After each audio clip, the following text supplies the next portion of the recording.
सदक़ल्लाहुल अज़ीम। दोस्तों, पहले तो एक पुरानी बात मैं आपके सामने दोहराता हूँ। हाँ, जब बयान हो अल्लाह के वादों का कि तुमको इस अमल पर ये मिलेगा तो हमें बड़ा अच्छा लगता है और बड़े शौक़ से, बड़ी तवज्जो से सुनते हैं, दिल खुश हो जाता है। इसी तरीक़े से जब अल्लाह के हुक्म की खिलाफ वर्जी पर धमकी और वईद होती है तो हमारे दिल डर जाते हैं, दिल उससे मुतासिर होता है, डर जाता है। तब भी हमें बात महसूस होती है कि हाँ, अच्छी बात, सही बात है। और ये दोनों बातें अक्सर व बेशतर अल्लाह ने, अल्लाह के रसूल सल्लल्लाहु अलैहि वसल्लम ने इतनी आसान ज़बान में बयान की है कि हर कोई समझ लेता है। तो ये बातें बड़ी दिलचस्पी से सुनी जाती हैं। इसके बाद नंबर आता है अहकाम का कि ये करना पड़ेगा, ये करना पड़ेगा, ये करना पड़ेगा, ये नहीं कर सकते, ऐसा नहीं कर सकते, ऐसा नहीं कर सकते। अहकाम और मसाइल का बयान आता है। तो चूँकि ये कानूनी ज़बान है, कानूनी ज़बान, तो ये बात भी मुश्किल है, ख़ास तौर से जब हमारे उर्फ़ और रवाज के ख़िलाफ़ हो। हमारा उर्फ़ रवाज कुछ और है, शरीयत का हुक्म कुछ और है, तब हमारी तबीयत इसको मानने और कबूल करने को तैयार नहीं होती। ख़ास तौर से उस वक्त जबकि मुल्क का कानून और हो जिससे हम वाकिफ़ हैं और शरीयत का हुक्म और हो जिससे हम वाकिफ़ नहीं हैं, तो हमें शरीयत का हुक्म अपनी अकल और भी समझ के ख़िलाफ़ मालूम होता है। इसलिए अहकाम और मसाइल में दिलचस्पी नहीं लेते हम। बहुत मरतबा इससे हमारी हालत हमारे सामने आ जाती है। हम यतीमों का माल इस तरह खा रहे हैं, हम यतीमों के साथ ये बर्ताव कर रहे हैं, हम बेटियों के साथ ये बर्ताव कर रहे हैं, बहनों के साथ ये बर्ताव कर रहे हैं, तो हम अपनी ज़िल्लत महसूस करते हैं, तौहीन महसूस करते हैं। तो बहुत सारे असबाब हैं कि अहकाम और मसाइल रग़बत से नहीं सुने जाते। हालांकि मेरी बात समझिए, गलत फहमी में मुब्तला ना हुई। अहकाम और मसाइल ही का नाम दीन है। तरगीब और तरहीब तो उन पर अमल करने का ज़रिया है। तरगीब और तरहीब तो इसलिए ताकि उस पर अमल हो सके। हाँ, जैसे मसलन नमाज पढ़ना इबादत है, दीन है। सूद ना खाना दीन है। हाँ, अब नमाज पढ़ने की तरगीब है, फ़ज़ाइल है ताकि हम नमाज पढ़ें। सूद खाने पर वईद है ताकि हम उससे बचें। तो असल तो अहकाम और मसाइल हैं। प्यारे भाइयों, इनको बड़ी ध्यान से, बड़ी तवज्जो से सुनना चाहिए। मैं चूँकि इस मौजू पर बोलना पसंद नहीं करता, जी तो मेरा चाहता है मैं इस पर बहुत बोलूँ, लेकिन मसलहतें कुछ ऐसी हैं जो मुझे रोक देती हैं। हमारे लीडर जो दीन से बिल्कुल वाकिफ़ नहीं, वो कहते हैं मैं भी मुसलमान हूँ, मैं भी ला इलाहा इल्लल्लाह पढ़ता हूँ।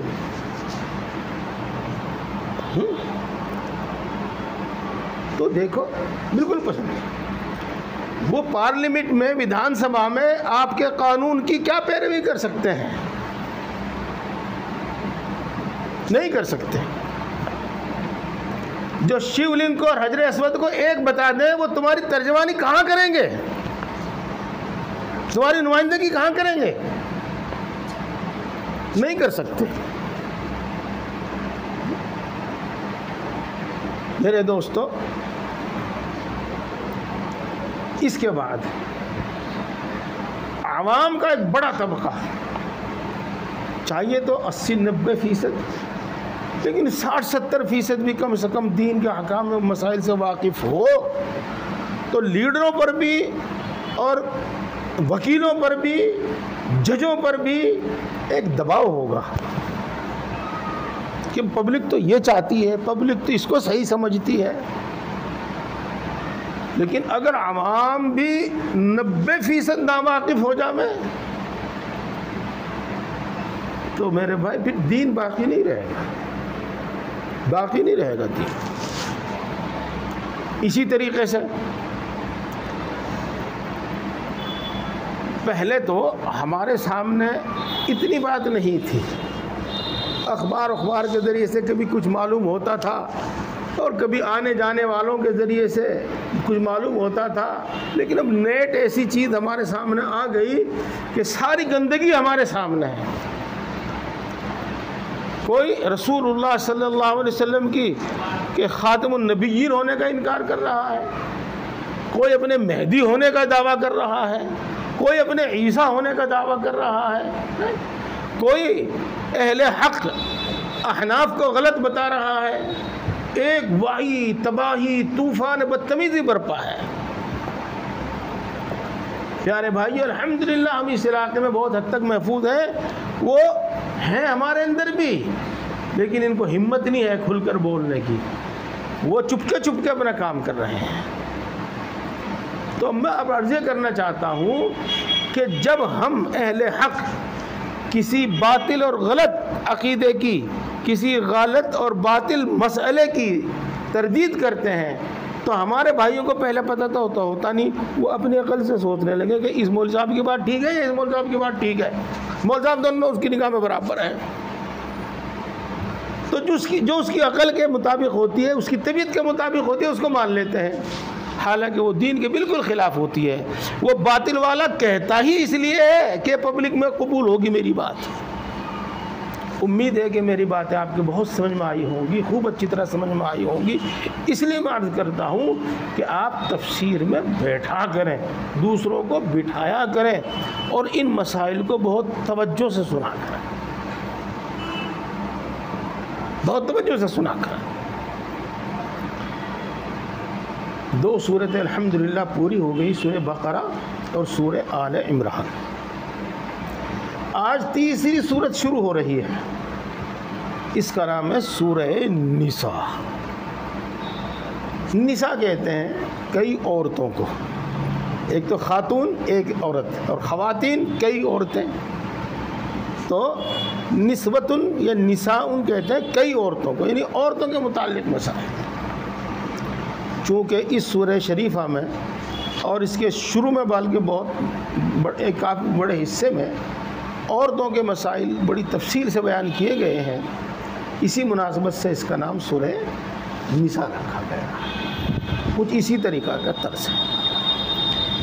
अब मैं पहले आयत शरीफा का तर्जुमा करता हूँ, फिर उससे मुताल्लिक़ कुछ बात अर्ज़ करूँगा। या अय्युहन्नासु इत्तक़ू रब्बकुम, ए इंसानों तुम अपने रब की, ए इंसानों तुम अपने पैदा करने वाले और अपने पालने और परवरिश करने वाले से की नाफरमानी से बचो। एक तर्जमा। दूसरा तर्जमा, ए इंसानों तुम अपने पैदा करने वाले और पालने और परवरिश करने वाले से डरो। इत्तक़ू के दोनों तर्जमे किए जाते हैं, नाफरमानी से बचो और उससे डरो, दोनों तर्जमे इसके सही है। डरने का मतलब भी यही है कि तुम उसकी नाफरमानी से बचो। यहाँ एक बात है जिस पर गौर करनी चाहिए। यहाँ यूँ नहीं कहा इत्तकुल्लाह, तुम अल्लाह से डरो, बल्कि यूँ कहा अपने रब से डरो जिसने तुम्हें पैदा किया और जो तुम्हें पालता है।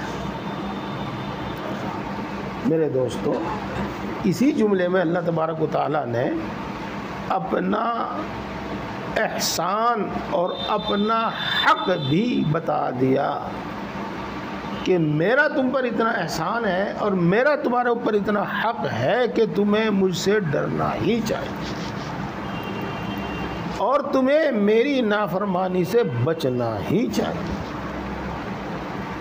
देखो दोस्तों, बात लंबी करूँगा तो तकरीर हो जाएगी, बस एक बात कहता हूँ, तेरा दिया नहीं खाता जो मैं तेरे से डरूँ या लचूँ या दबूँ, तेरा दिया नहीं खाता। ये हमारे यहाँ का एक मुहावरा है। इसी से बात समझ में आती है कि आदमी जिसका दिया खावे उससे तो दबना लचना चाहिए, उसकी तो बात माननी चाहिए। हाँ।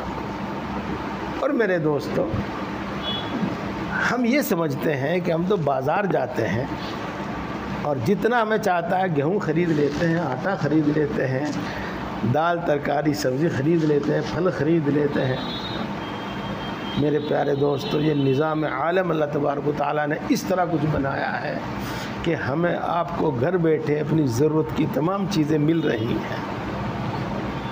अगर वो निज़ाम आलम इस तरह ना बनावे तो ये चीज़ें हमें इतनी आसानी से क्या मुश्किल से भी दस्तयाब नहीं हो सकती। इसलिए यकीनन अल्लाह ही हमें रोज़ी पहुंचाने वाला और पालने वाला, और यकीनन अल्लाह ही पैदा करने वाला।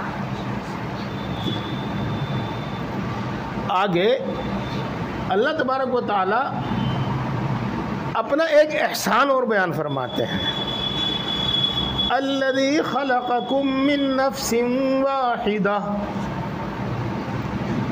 तुम्हारा वो रब जिसने तुम सबको एक जान से पैदा किया, जिसने तुम सबको एक जान से पैदा किया। अब दूसरा तर्जुमा करूँगा, जिसने तुम सबको एक इंसान से पैदा किया। बात हमारे और आपके समझ में आ ही गई होगी कि अल्लाह तबारक व तआला ने जब इंसान को पैदा करने का इरादा फरमाया तो उसका इल्म, उसकी कुदरत जिसका अंदाज़ा नहीं किया जा सकता, हाँ, उसने रूए ज़मीन पे से हर किस्म की मिट्टी इकट्ठी करवाई और उस मिट्टी का गारा बनाया। वो तफसील इंशाअल्लाह मैं जब इससे मुताल्लिक़ आयत होगी जब बताऊंगा, और बाकी तफसील। और फिर उससे हज़रत आदम अलैहिस्सलाम को अपने हाथ अपनी कुदरत से पैदा फरमाया। ये और मशहूर ये है, हदीस भी है इस तरह की, कि फिर हज़रत आदम अलैहिस्सलाम की बाईं पसली, यहाँ से एक पसली निकाली और उस बाईं पसली से हज़रत हव्वा को पैदा फरमाया। तो हव्वा भी आदम से ही पैदा हुई, यूँ समझ लो, उन्हीं की पसली से बनी। और फिर हज़रत आदम हज़रत हव्वा से औलाद पैदा हुई, और वही सिलसिला है। जितने भी रूए ज़मीन पर इंसान हैं, जितने भी रूए ज़मीन पर इंसान हैं, सब वो हज़रत आदम अलैहिस्सलाम की औलाद हैं। इसलिए अल्लाह फरमाते हैं खलक़कुम मिन नफ्सिन वाहिदा, एक जान से अल्लाह तबारक तआला ने तुमको पैदा फरमाया। व खलक़ मिनहा ज़ौजहा, ये वही बात है जो मैं बता चुका हूँ आपको। और अल्लाह तबारक व तआला ने उसी एक जान से यानी आदम से उनकी बीवी को भी पैदा फरमाया। व बस्स मिनहुमा रिजालन कसीरन व निसाअ, और उन दोनों से ही फिर बहुत सारे मर्द और बहुत सारी औरतें दुनिया में फैला दी, यानी पैदा फरमा दी। ये वही बात है जो मैं आपको बता चुका। तो दोस्तों, इसमें अल्लाह तबारक व तआला की कुदरत का भी जिक्र है और उसके साथ साथ अल्लाह तबारक व तआला की एक नेमत और एक एहसान का भी जिक्र है। वो नेमत और वो एहसान ये है कि ये इंसान कीड़े मकोड़ों की तरह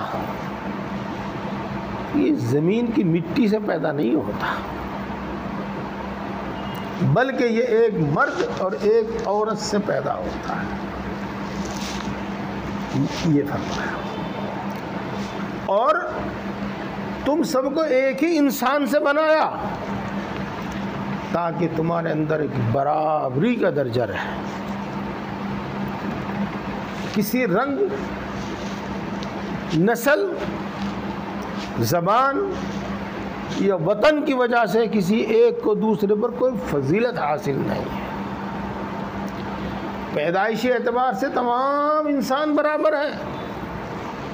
अगर किसी को फजीलत हासिल है तो वो तक़वे के एतबार से कि अल्लाह का वो कितना फरमाबरदार है, इससे। तो देखो, ये आपस में एक हमदर्दी और मोहब्बत का जज्बा भी पैदा करती है और तमाम इंसानों के अंदर बराबरी को भी बयान करती है ये आयत शरीफ। ये भी अल्लाह का एहसान है। इसका भी तकादा ये है कि अपने रब की नाफरमानी से बचो, उसकी फरमाबरदारी। अगली आयत शरीफा में भी कुछ इसी तरह बयान किया गया है। वत्तकुल्लाह अल्लज़ी तसाअलून बिही वल अरहाम, और उस अल्लाह की नाफरमानी से बचो जिसके ज़रिए तुम आपस में एक दूसरे से सवाल करते हो। देखो, ये एक तबीई और फितरी बात है। तो अल्लाह के वास्ते आप मेरा ये काम कर दो। जब बंदा मोमिन हो, गैर मोमिन हो, कोई हो, जब ये कहता कि अल्लाह के वास्ते आप मुझे ये दे दो, अल्लाह के वास्ते आप मेरा ये काम कर दो, अल्लाह के वास्ते आप मुझे माफ़ कर दो, तो दिल के अंदर एक ऐसी नरमी और एक ऐसा जज्बा पैदा होता है कि अगर आदमी उसका काम कर सकता है तो कर देता है। जो चीज़ उसने मांगी है अगर वो दे सकता है तो दे देता है। और अगर उसके अंदर गुस्सा कितना भी भड़क रहा है, लेकिन जब वो अल्लाह का वास्ता देकर माफ़ी मांगता है तो आदमी माफ़ कर देता है। तो ये अल्लाह की अज़मत भी है और अल्लाह तबारक व तआला का इंसानों पर एक इनाम भी है कि जब अल्लाह का वास्ता देकर किसी से कोई सवाल किया जाता है तो उसका दिल नर्म हो जाता है और अक्सर व बेशतर वो उसकी फरमाइश पूरी कर देता है। यहाँ तक अल्लाह तबारक ताला से डरने और अल्लाह तबारक ताला की फरमाबरदारी करने का हुक्म था, अल्लाह की नाफरमानी से बचने का हुक्म था। साथ ही साथ अल्लाह ने एक बात और फरमा दी, क्या? और खून के रिश्तों को तोड़ने से बचो। वत्तकुल अरहाम, अरहाम रहम की जमा है, रहम, और रहम कहते हैं बच्चेदानी को। औरत के पेट में क्या कहा, जिस फूकने में, फूकना कह लीजिएगा आप उसको, बच्चा रहता है, जहाँ उसकी परवरिश होती है, जहाँ उसको ग़िज़ा और खुराक मिलती है, उस फूकने से को रहम कहते हैं, रहम कहते हैं। चूँकि बहन, भाई और फिर इससे आग ऊपर चलकर चचा, ताया, फूफा, फूफा नहीं, फूफी वगैरह, ये जो रिश्ते हैं इन सब का ताल्लुक़ रहम से है। इसी तरीके से माँ की तरफ से मामू, खाला, नानी, नाना, इन सब का ताल्लुक़ रहम से है। ये ससुराली रिश्ते और नसबी रिश्ते ये किसी न किसी तरह रहम में आते हैं। तो रहम को तोड़ने से बचो, कता रहमी से बचो और सिला रहमी इख्तियार करो। ये दो बातें हैं। यहाँ दरमियान में इसका जिक्र क्यों आया मैं आपको अभी बताता हूँ। इन्नल्लाह काना अलैकुम रक़ीबा, अल्लाह तबारक व तआला तुम्हारा निगहबान है। अल्लाह तबारक व तआला तुम्हारी हर हालत को हर वक्त हर हाल में खूब जानता है। ये सब बातें इसका तकादा करती हैं कि अल्लाह की नाफरमानी से बचो। अब आप दो बातें सुनिएगा। जब आदमी को कुछ देना पड़ता है ना, और जब आदमी को कुछ करना पड़ता है ना, तो आम तौर से वो उस पर बड़ा भारी गुजरता है। फिर इसमें बहुत सारी चीज़ें तो ऐसी हैं कि कानून के ज़रिए हुकूमत की मदद से उसको हासिल किया जाता है, ले लिया जाता है। और बहुत सारी चीज़ें ऐसी हैं जिनको हमारे ज़िम्मे बनती हैं, वो हमारे ज़िम्मे बनती हैं वो, लेकिन कानून उसमें कुछ भी काम नहीं कर सकता। कानून उसमें कुछ भी काम नहीं कर सकता। मसलन मिसाल के तौर पर बताता हूँ मैं आपको। एक शख्स का इंतकाल हुआ, उसके दो बेटे हैं। एक बड़ा है, 25-30 साल का बड़ा है, और एक 1-2 साल का ही है, ये इससे भी छोटा है। अब ये यतीम है, ये जो 1-2 साल का बच्चा है, जो ये यतीम है। अब एक चीज़ तो है बड़े भाई के ज़िम्मे कानूनी, और एक चीज़ है बड़े भाई के ज़िम्मे अखलाकी।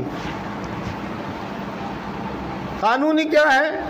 कानूनी ये है कि बाप की जो जायदाद है, बाप की जो ज़मीन है, बाप का जो मकान है, वो आधा इस बड़े भाई का है और आधा इस यतीम बच्चे का है। जो 2 साल का, 1.5 साल का, 1 साल का उसका है।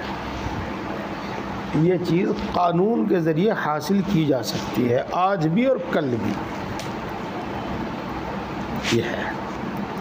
एक दूसरी चीज़ है, वहाँ कानून कोई काम नहीं करने का। वो ये कि बड़ा भाई अपने इस यतीम भाई, इस छोटे भाई की परवरिश कैसे करता है, तरबियत कैसे करता है, इसको क्या पढ़ाता है, कितना पढ़ाता है, किस तरह पढ़ाता है, ये है। अब बड़ा भाई इसको स्कूल में, मदरसे में दाखिल ही ना करे, उसकी फीस ही ना दे, इसकी निगरानी ना करे, इसको कोई दिलचस्पी ना ले इसकी तालीम से, तो तब कौन सा कानून हरकत में आके उसको कहेगा कि तू इसको पढ़ा? यहाँ कोई कानून काम नहीं करने का, यहाँ कोई कानून काम नहीं करने का। इसी तरीके से जो तू खाता है वही अपने यतीम भाई को खिला, अपने यतीम भतीजे को खिला। जिस तरीके से मोहब्बत शफकत से तू अपने बेटे को रखता है, इसी तरीके से मोहब्बत शफकत से अपने यतीम भतीजे को भी पाल। यहाँ क्या कानून काम करेगा? है? अपने बच्चे को तो उंगली भी नहीं लगाता और यतीम भतीजे को थप्पड़ पे थप्पड़ लगाता है। यहाँ कौन सा कानून काम करेगा? यहाँ कोई कानून काम नहीं करेगा। ये इसलिए अल्लाह तबारक व तआला, एक मैंने मिसाल दी और बहुत सारी बातें हैं यहाँ पर, इसलिए अल्लाह तबारक व तआला ने यहाँ पर वो कानूनी अहकाम जो आगे बयान किए जाएंगे, उनके बयान करने से पहले अल्लाह तबारक व तआला ने याद दिलाया हमें कि तुम पर मेरे अहकाम का पूरा करना, बजा लाना, मानना लाजिम और ज़रूरी है।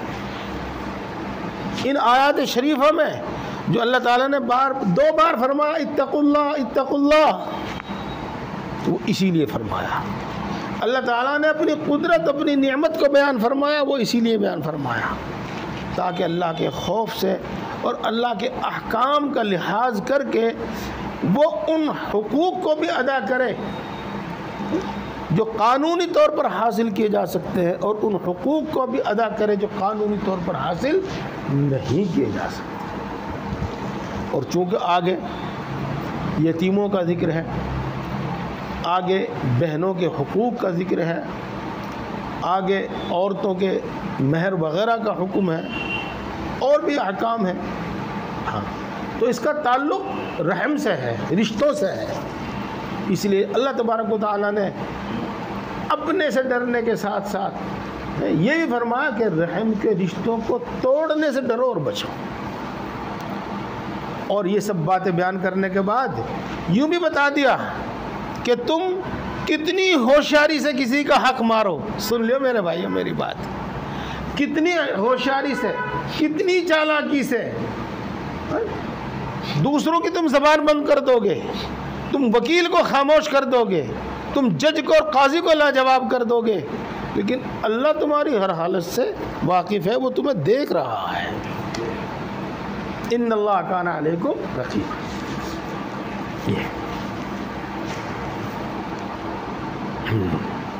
करीब करीब बात तो पूरी हो गई। अगले आयत शरीफा शुरू करूँगा मैं, तो उसमें देर होगी। इंशाअल्लाह अज़ीज़ अगली बात अगले हफ्ते ही होगी। अल्लाह ताला हम सबको समझ और अमल की तौफीक अता फरमाए।